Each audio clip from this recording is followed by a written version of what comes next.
Hello， 这里是爱探店的玉圆。我们今年呢拍过不少5.2米的大车，那今天探店的这一款新车呢，也是被很多网友催更的一台车，那就是蓝图的泰山。那这款车呢，就是上一周正式上市了，价格也已经公布了。所以这期视频我们主要来体验一下它的23排的空间，包括说它的一些舒适性配置，最后呢给到消费者一些选买的建议。所以这一次将会是一期非常详细的静态体验视频，大家一定要看完哟。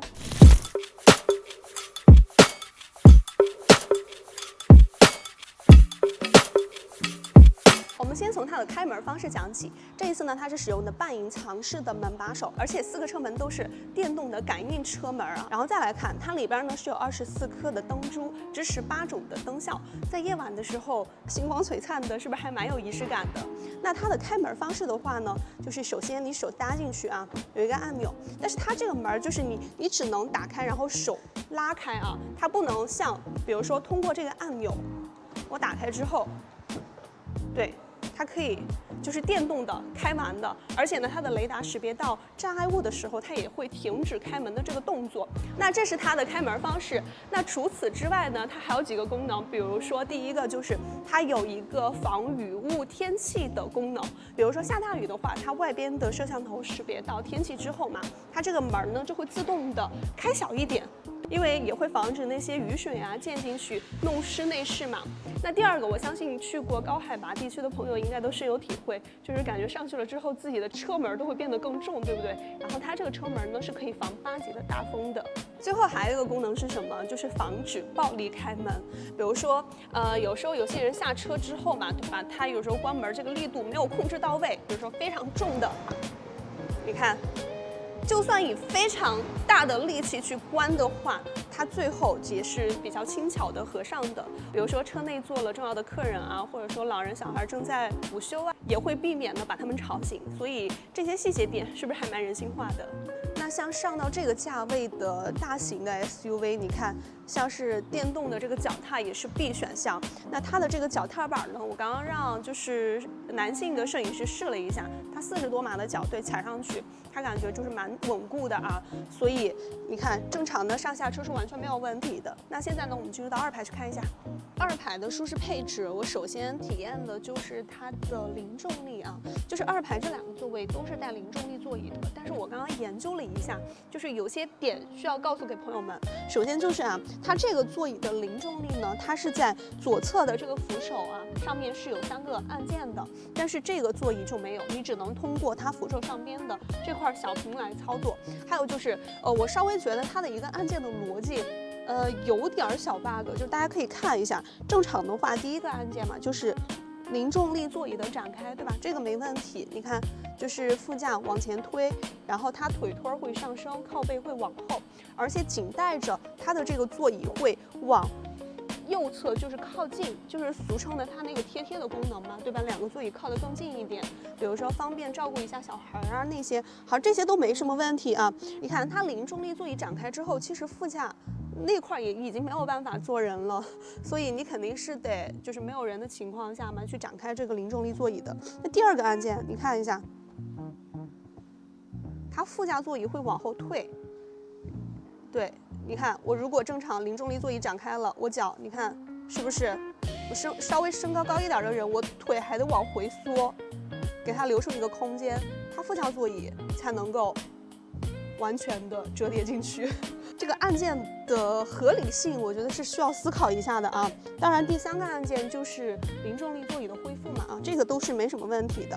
那想要展开零重力座椅啊，最好的解决办法呢，就是先按中间的这个按键，将副驾座椅完全折叠，然后再展开零重力座椅，是最合理的啊。那好，我们现在把座椅恢复一下，再来看一下其他的配置吧。它在2排座椅的扶手上都是加了2块3.5英寸的这个小屏的，确实非常的便利啊。比如说我要调座椅啊、调空调啊，直接在扶手上就可以操作了，身体不会有太大的一个浮动的。而且呢，它的这块小屏集成的功能都特别多。你看，座椅加热、通风、按摩，包括座椅记忆都是有3个可以记忆的。然后空调的一个调节，上方的遮阳帘。然后音乐，对它的设置里面，这个息屏你是可以让它，比如说保持常亮，或者说30秒之后它自动的一个吸屏，也不会担心被误触。我重点想带大家看的就是它的空间功能里边啊是有2个模式的，第一个就是大4座模式，就是对吧？这2个零重力座椅一起展开，然后轻便双人位呢，也就是那个贴的功能嘛，对吧？你点开之后2个座椅靠得更近，所以这些细节点有给大家考虑。然后包括说啊，它的这个电动的扶手是可以折叠的，不过是电动折叠啊，就是按键是在座椅的内侧的。我给大家按一下，看一下啊。比那种固定式的扶手是不是要好特别多？你看中间通道的距离也会更宽裕了。泰山比较好的就是它在2排是有2个桌板的，对，同级的话呢，可能在单侧啊只给你留有1个。然后我们接着来看这个冰箱和彩电大沙发吧。首先来看下方的这个冰箱，它是带压缩机的，支持0+6度到50度的这个温控的调节。你看，电动的展开和电动的收回的。当然，你也可以直接就推进去。它的这个冰箱呢，除了2排这个位置可以取，它在前排的这个中控的那个位置，它把上方的储物箱提起来之后呢，它下方啊也是可以来进行取物的。好，接着我们再来看上方的这个电视，这块屏幕应该是同级里边最大的，它的尺寸呢是21.4英寸的3K 的气定屏幕啊，就是你是可以这个触控调节的。当然啊，这个扶手上面的这2块小屏呢，你是可以对这个屏幕啊展开收回，包括说它的一个角度来进行调节的。但是如果你要看视频的话呢，可能只能通过对吧触控，包括说语音来进行一些交互了。再来说它的座椅方面啊，就是我刚刚有看到，有人来看这辆车嘛，然后给出的第一反应就是哇，这个内饰确实比之前好太多了。所以说啊，作为蓝兔汽车目前最顶的旗舰车型的话，可以看得出来，就是在这一方面它也是没有含糊的。你看这种大量的这种夯缝的一个工艺，就是既体现了豪华吧，同时呢也挺适合家用的。然后再来的话，就是它的第1排和第2排的座椅都是支持加热、通风和按摩的，3排座的话呢也是有这个加热和通风的，所以这些舒适性的配置给的都是很齐全。SUV 呢对于 MPV 来说，那空间肯定是没有那么灵活的，但是好在的就是啊，你看它2排座椅的扶手呢是可以电动折叠的，所以这个中间通道的距离还不错啊。等会儿来给大家测量一下这个距离，个人是觉得相比同级车型是有优势的。好，再来的话呢，就是它的2排的这个座椅啊，它在门板上是给你保留了这种可以物理的操作的按键的啊，包括说靠背呀，以及说坐垫啊，你可以再往前一点。而且2排的这个座椅，我刚刚其实是调到，就是我拍摄的那个角度嘛，就是坐得很舒服的情况下，2排的膝部空间还有1拳多一点点。你看活屏空间是不是也蛮充裕的？而且我就算把这个靠背啊养到最低，然后坐垫最靠后，它的这个后备箱也是能塞下，我觉得至少也是有3、4个箱子的。所以个人觉得这样的一个空间还是蛮不错。还有就是啊，你看它在3排给你保留了很多的一些功能的，上方的出风口是吧？然后杯架，以及说这一块还给你放了一个放手机的地儿。这个地方呢就是 Type C 的接口，我觉得真的是很多的一些细节很人性化，发现没有？比如说我充电的话，我手机就放在这个位置，是不是比它藏在下面要好很多？看泰山的尾部。